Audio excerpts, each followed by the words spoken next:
Вака понатаму не може.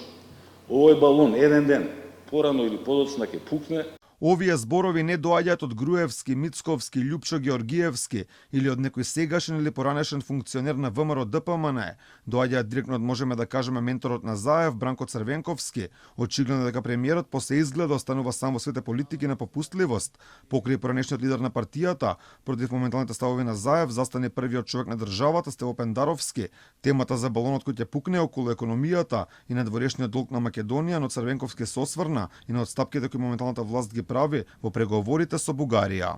Преспанскиот договор со Грција, кој јас не го сметам за добар, уште помалку за идеален, туку за избор на помалото зло, сепак затвори едно тешко отворено прашање. Договорот со Бугарија не само што не затвори ниту едно прашање, туку напротив ја отвори Пандорината кутија и создаде основа за цела серија барања од страна на Бугарија, кои до таа мера задираат во нашиот национален идентитет и историја, што компромис едноставно не е можен. Но да не заборавиме, ова не е прв пат Црвенковски да тргне против својот наследник на лидерската функција во СДСМ. Тој дури го замрзна членството во партијата, која токму тој ја формираше. Се обраќам до вас, почитувани сопартици, за да ви укажам на посебната одговорност што има нашата партија. Зоран Заев е председател на СДСМ и наша е задачата да ја намалиме штетата колку што е можно повеќе. Ако нема никаква реакција, ставовите на Заев ќе стана ставови застапувани од целиот СДСМ и бидете убедени дека тоа ќе има катастрофални последици по партијата и што е уште полошо по државата. Црвенковски не е единствениот кој со својата реторика на еден начин се дистанцира од Заев. Тоа во неколку наврати го стори и првиот човек на државата, Стево Пендаровски, иако во своето последно обраќање не кажа ништо директно против премиерот, тој на еден начин сепак испрати порака, додека Заев изјавува дека Македонија е подготвена на големи историски отстапки, како бришење на бугарски пред фашистички окупатор. Пендаровски вели чумо ни Европска унија без нација. Ако ја изгубиме нацијата, не ни треба европската интеграција.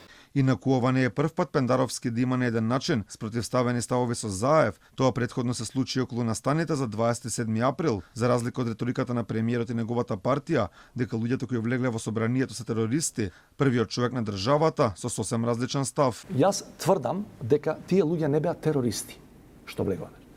Стануваше збор за она што едно време во поранешна Југославија го нарекувавме и години потоа го нарекувавме насилно рушење на уставниот поредок, значи не тероризам. Тие што физички напаѓаа луѓе си ги заслужуваат казните кои ги добија. Оние кои само влегле во зградата на собранието не може да кажеш дека се терористи.